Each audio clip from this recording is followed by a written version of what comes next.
Hi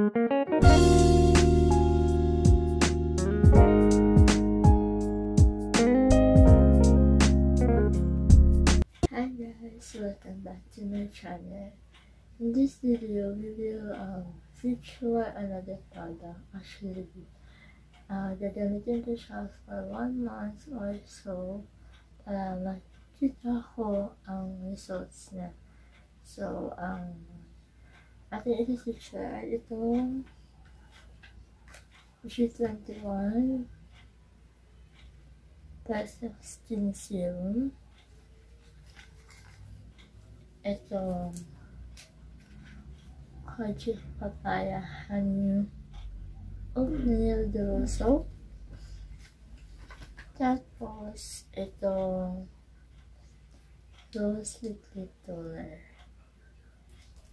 Actually, isang reduced set siya ng G21. Tapos na-curious ako kasi ang dami feedback sa magaganda. So, balak ko siyang itry for my own sake, and pwede ko din siyang i-recommend sa mga friends ko na may same problem sa akin na ayan, maraming tigawan. Actually, acne scars na lang siya. So, gusto ko siyang itry if talagang mag-work siya for my skin type. So, let's start. I will introduce this first. This is G21 Kojic Papaya Honey Oatmeal Dual Soap. It is 150 grams. Tapos, andito sa likod yung instructions niya. Kung makikita niyo o mababasa niyo. Tapos, nakalagay dito, direction, wash your face with G21 Dual Soap. Do not directly rub the soap. Form some bubbles and gently massage for 1 to 2 minutes. Can be used as a body soap. If irritation occurs, discontinue use. Ingredients niya ay papaya, oatmeal, honey, Lye Moisturiser, and Kojic. So, ayan. Tingnan natin ang laman.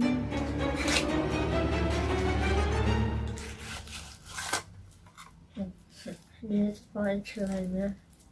Medyo na-deform na ibig ata ito. Maganda ganun. Ayan. Ang amoy niya, mabango. Nakakaalit yung amoy pa. Ito yung Kojic Papaya. Ito din yung oatmeal. Tinag-isa lang siya. So, ayan. Ayan. So, ayan. Gagawin ko, slice ko muna siya kasi alam ko mga ganitong sabon, lalo na ang Kojic, madali matunaw, lalo pag nabababad sa tubig. So, teka lang, gagawin ko na din yung direction niya na wash your face. And saglit lang, hiwain ko muna. Pakita ko sa inyo paano titirain ang isang ganito. Lalo na yung mga mahilig sa mga ganitong soap. Wait lang. Ayan. Hi guys. Ito nga pala yung hiniwa ko na. Hindi pa ako naghihilamas. Tinakita ko lang kung paano ko siya hiniwa. Ayan, dapat ganito. Kasi para masabay yung dalawa. So, balik ako ulit. Wait lang. Naghihilamos na ako gamit ito. Tapos ito, pwede nyo na muna itapo. Gawin nyo. Isarado nyo siya ulit. Kung paano siya kinuha. Ganun din ulit. Ito. Ayan.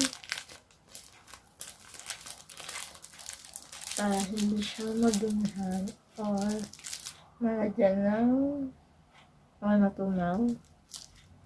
Tapos ilalagay siya sa box. Itado na yung box na para lalagyan na nito.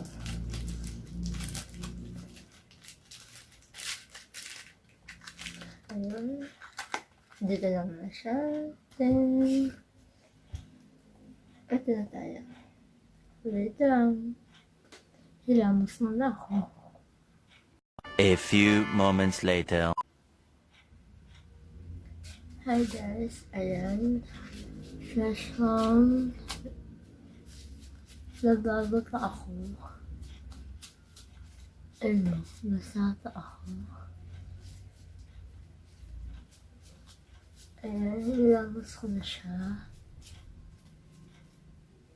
In fairness, mabango yung sabon.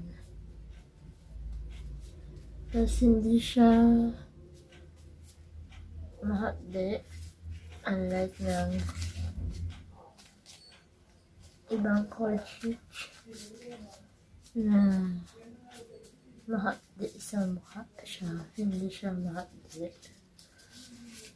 Which is okay sa akin kasi medyo ayoko na ng masakit, masaktan dahil. Kaya, ayan, okay na. So, proceed na tayo sa toner. Proceed na tayo sa toner. Ayan, halatang bago siya. Makita nyo na may ganito siya. So, wait lang. Yung ating master. Wait lang tayo. Ayan. Dito siya buksan.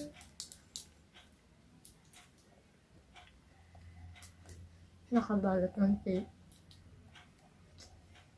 Wait lang.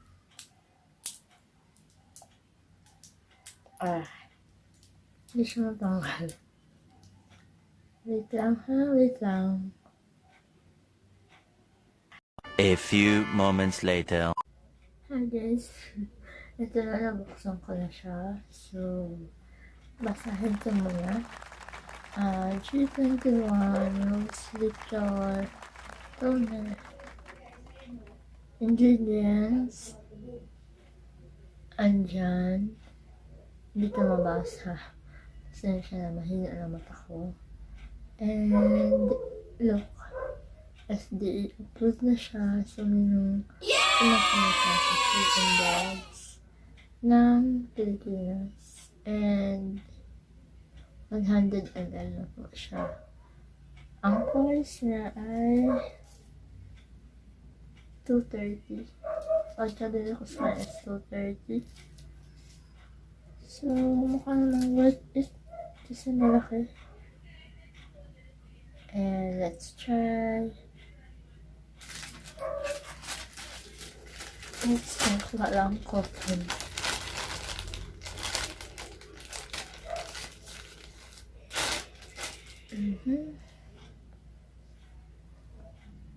Buksan na natin. Sorry.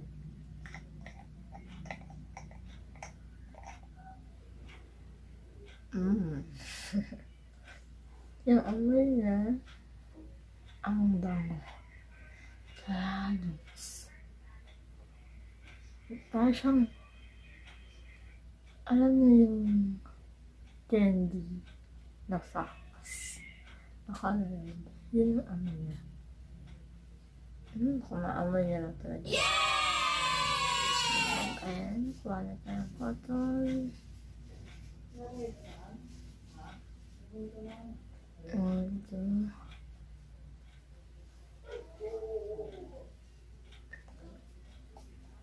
Ganito lang. Ginawa ko. Masabak ko naman sa toner. Nalagay na natin. Ang paglagay ng toner as much as possible. Hindi masyadong diin sa face kasi pinatuloy lang ang ating face para sa Snail products. Hindi mga concentrated. Asensya na maingay ang background natin. Maingay ng maas sa labas. Ayan. Ito na. Tapahan natin. The next product ay Serum. Ay, ito. G21 Glass Skin Serum. Hydrating daw siya, anti-pimples, and whitening. 15 ml. Tapos, andito yung instruction. Basahin natin. Instructions. Cleaner face using the Kojic Papaya and honey oatmeal soap and apply G 10 grams of serum to your face and neck. 1 to 2 dots on your face, but your face using synthetic don't from, especially the affected areas. Recommended use is for that time. One application is optional. If irritation occurs, discontinue. So, ayan, 15 ml. Tingnan natin ang itsura niya. Tara. Ito siya. Ito yung serum. Collagen. Which is favorite color ko. Ayan. 15 ml.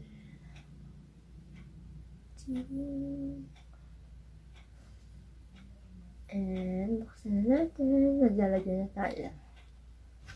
Sabi 1 to 2 drops.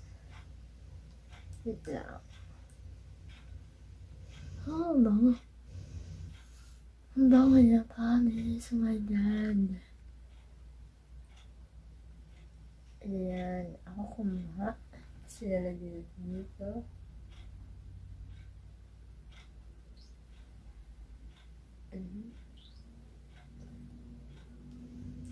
Tapos, sabi na, don't rub. Tagada ako. Dinadiyan ko lang. In-spread ko muna siya. Spread para pantay silang lahat. Maantay lahat. Pati siya na dapat na din sa neck. Hindi dapat i-rub. Spread ko lang. Spread, then cut. Hanggang ma-absorb ng skin yung serum. Actually, nahilig ako sa serum. Simula nung unang gumamit ako ng isang brand na legit set. Tapos, sinabayan ko siya ng isang brand din ng serum. Nag-clear na yung face ko naman, kaso dahil sobrang stress, trabaho, ay, napabayaan ko. Tapos, wala. Bumalik sila sa aking face. Dapat na-maintain ko. Nagpakampante kasi ako dati. Kaya bumalik to ngayon. Ayan. Balik alin doon po. Siyempre. Para hindi ako iwan na aking jowa. Yes, may jowa ako. Hindi ko lang siya, hindi ko muna papakilala. Low-key lang tayo, low-key. Ayan. Total, okay na siya. Maximum na okay na. Ayan. So, ito yung day 1 natin. Mag-update ako every other day siguro or per my time. Saka sa inyo yung isa sa akin ng itong mga products na to. So far, since first day ko naman, pala, best yung mga amoy nila. Lalo na yung ito. Sobrang nakakaanit ang amoy. Tapos sa soap, oh my god, ang promise, ang bango ng oatmeal and yung papaya, hindi makapit sa face. Kaya yun, ang tono naman, amoy siyang candy. So, yun, we'll update after ilang days. Bye!